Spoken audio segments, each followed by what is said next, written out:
Salut la team, j'espère que vous allez bien, moi perso ça va nickel, on se retrouve pour une nouvelle vidéo, pas de vidéo auparavant parce que voilà, c'était assez calme. Dernière vidéo postée, on fait tout simplement un perfect avec l'équipe, franchement bravo les frérots parce qu'on a envoyé du mastic, voilà on a analysé vraiment très correct les matchs, les conseils ont passé et c'est plutôt satisfaisant d'avoir un travail qui paye. Voilà, ça c'est vraiment efficace. Si tu n'es pas encore abonné ici, abonne-toi juste là. N'oublie pas d'activer ta petite clochette, tu auras ma vidéo instantanément. Aujourd'hui, on va faire une vidéo sur samedi, dimanche. Les matchs en avance, j'aurai pas le temps de les faire. Donc voilà, j'improvise avec l'équipe. On a analysé la première journée samedi de la Liga. Et dimanche, on va jouer sur la Serie A. Voilà, nos conseils partent de là. Si tu es intéressé, si tu veux nos pronostics personnels dans l'équipe, avec l'équipe, rejoins-nous sur Telegram, frérot. Tout est posté là-bas. La marche à suivre pour venir intégrer le club et tu auras nos pronostics perso. Et si tu veux te constituer une BK, frérot, en dessous, dans le lien de la description, plusieurs bookmakers. On a été voir avec l'équipe plusieurs books, Unibet, PokerStar, etc. Donc, on a des liens et des bonus pour toi, frérot. Constituer ta BK. N'hésite pas à prendre les liens, frérot. C'est là pour ça, papa, bordel. Frérot, aujourd'hui, on va partir sur le premier match. Ça va être Celta Vigo Betis Séville. Match intéressant. Celta Vigo est sur une lancée avec 5 derniers matchs gagnés.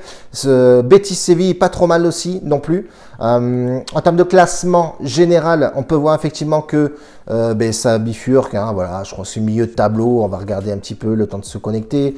Betis 6e, Europa League, 58 points ex aequo avec le Villarreal. Attention, derrière ça pousse Celta Vigo, mais comme c'est le dernier match, ça va être compliqué. Voilà. Est-ce que Celta va rester sur cette lignée-là?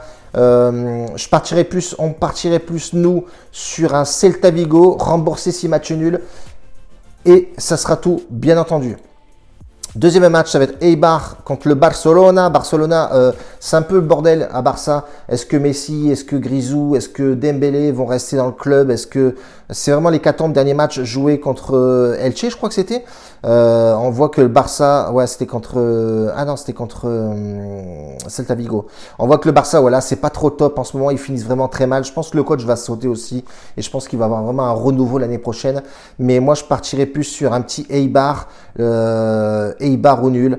Pourquoi pas? Parce que voilà, Barça en ce moment c'est vraiment pas top. Est-ce qu'ils vont finir bien la saison? Ça on ne le sait pas, mais je vois vraiment une petite surprise côté Eibar.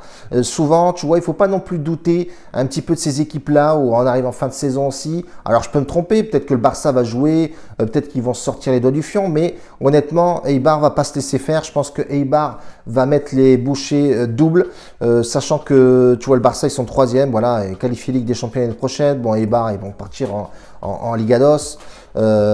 Mais je partirai plus sur Eibar ou nul, les frérots sur ce match-là, point barre. Elche contre Atlético Bilbao, ça c'est un beau match aussi. Elche, une belle équipe. Atlético Bilbao, c'est pas trop mal aussi, belle équipe avec une belle attaque, mais pas mal de blessés. Hein. Je pense que c'est les mêmes blessés qu'auparavant. Sur ce match-là, c'est pareil, il y aura du spectateur, il y aura 5000 personnes apparemment, limité. Elche qui doit faire absolument quelque chose pour possible sortir de cette relégation. Donc avec l'équipe, on a décidé de jouer sur ce match-là, mais très dangereux. On va partir sur une victoire sèche de Elche sur ce match-là. L'Atlético Bilbao est une belle équipe, certes, mais je partirai plus sur Elche, gagnant en sec. Ils ont de l'enjeu, il y a des choses à faire, ils sont à domicile, il y aura du public. Pourquoi pas un petit coup de spectacle et tu peux sécuriser éventuellement si tu ne te sens pas à jouer Elche en sec. Voilà, c'est ça aussi, papa. Il faut prendre des risques dans les paris sportifs. Huesca contre Valence.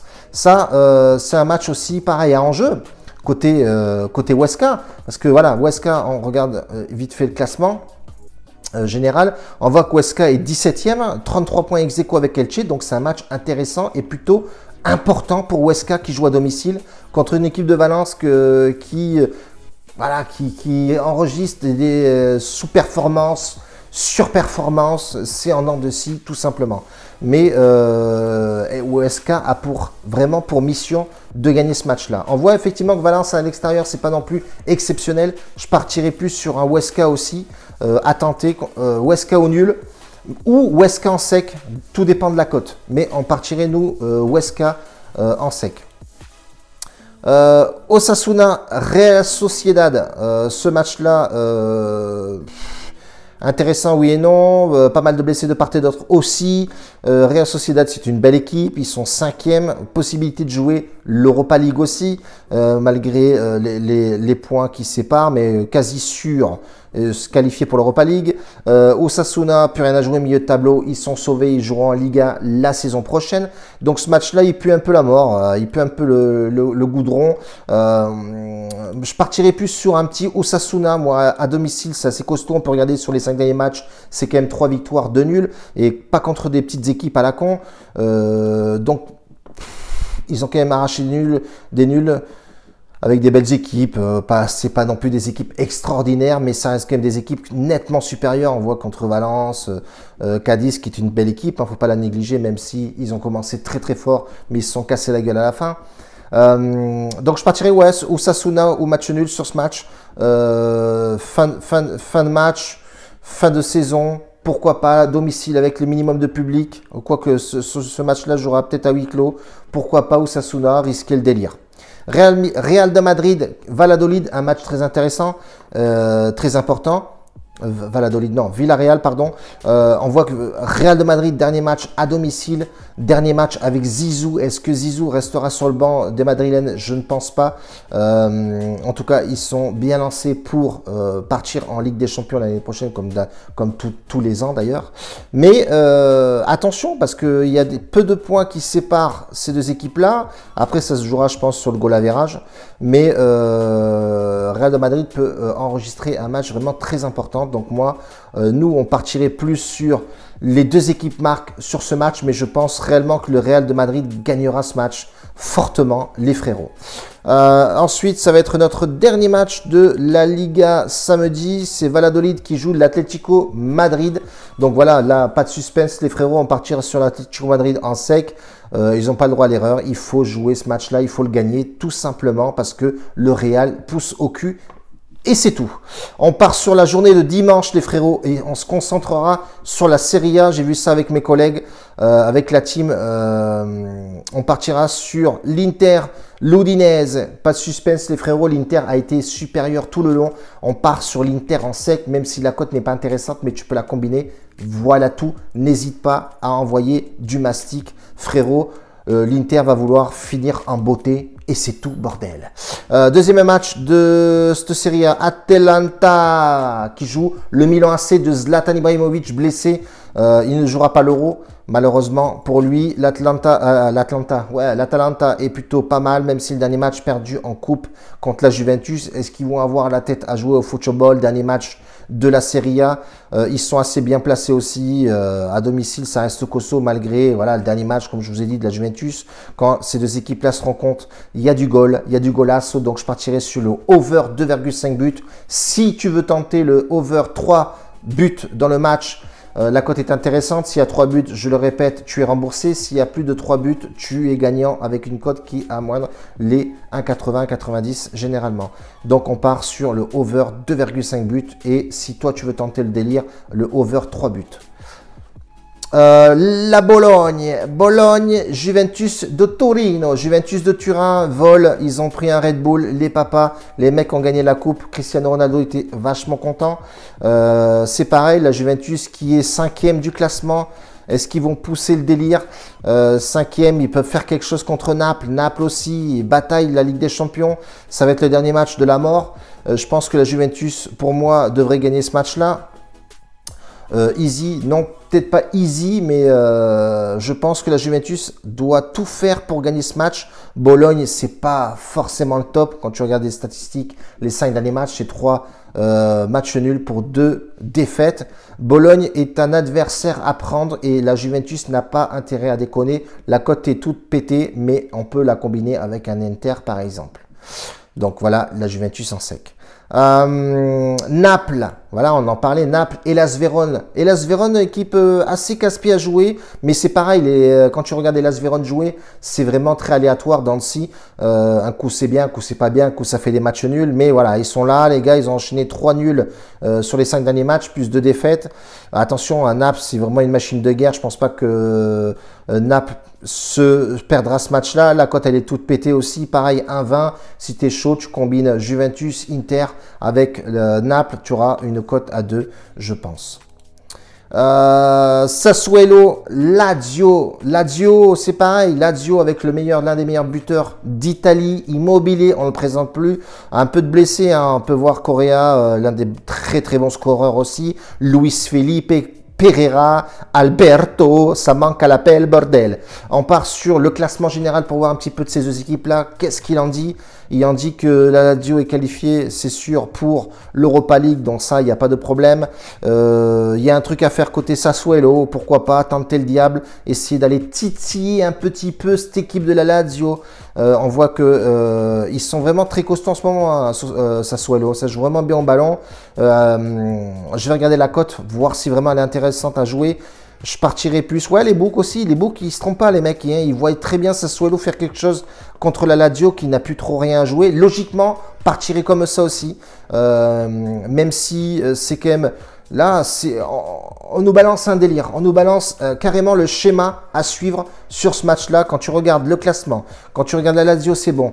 Quand tu regardes que Sassuolo doit faire absolument quelque chose, il y a très peu de points qui séparent. Tu bifurques sur tête-à-tête. Tu regardes le tête-à-tête. Tu vois effectivement que sur les 5 derniers matchs, la Lazio, ça va pas très fort. Tu regardes côté Sassuolo, tu vois effectivement que c'est plutôt pas mal, même si ils perdent 3-1 contre la Juventus. Mais je te répète que la Juventus, c'est très costaud. Mais quand tu regardes Sassuolo à domicile, c'est assez costaud, c'est même très costaud. Moi, je pars Sassuolo en ce moment, forme du moment. Sassuolo en sec, la Lazio va y aller tranquille, hein, posément, mais je pense pas qu'ils vont aller les inquiéter. Spezia AS Roma. Spezia, sur le dernier match, ça a été vraiment une belle performance pour eux. Hein. Quand tu regardes les derniers matchs de Spezia, je crois qu'ils gagnent, c'était 4-1, voilà, 4-1 contre El Torino. Bon, même si El Torino, ça va, depuis certains matchs, c'était plus ça. Franchement, honnêtement, c'est Belletti, tout ça, c'est has-been, hein, Simone Zaza, tout ça, c'est zinzin. Frérot, remballe ta race, t'étais bon à l'époque, tu savais courir, maintenant aujourd'hui c'est compliqué.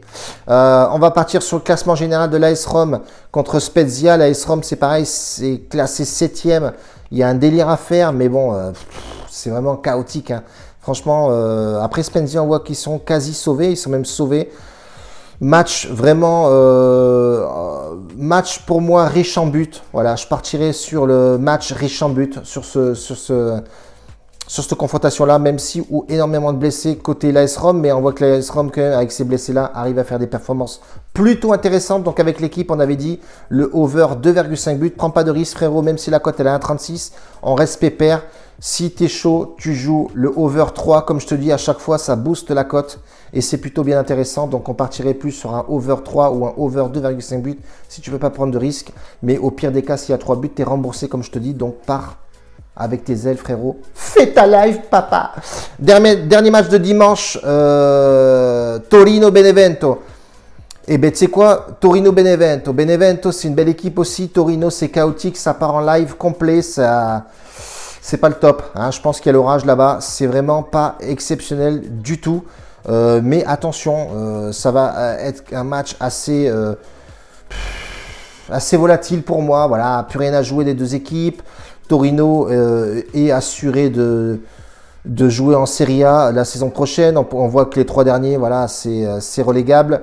Voilà, Benevento a fait une belle aventure. Benevento repartira en Série B. Torino a eu chaud aux fesses. Donc, moi, ce match-là, ça va être un match spectacle pour moi. Spectacle, même si le spectacle ne sera pas en rendez-vous. Mais on partirait plus sur un over. Pareil, 2,5 les frérots. La cote est bien plus intéressante. On part sur un over 2,5 buts. Je le répète encore, si tu veux tenter le over 3. Et je me répète parce que les mecs ne comprennent pas ça. Le over 3, tu es remboursé à 4 buts. Tu es encaissé point barre avec une cote qui... avoisine les 1,80, 1,90. Donc, c'est plutôt intéressant de tenter le délire.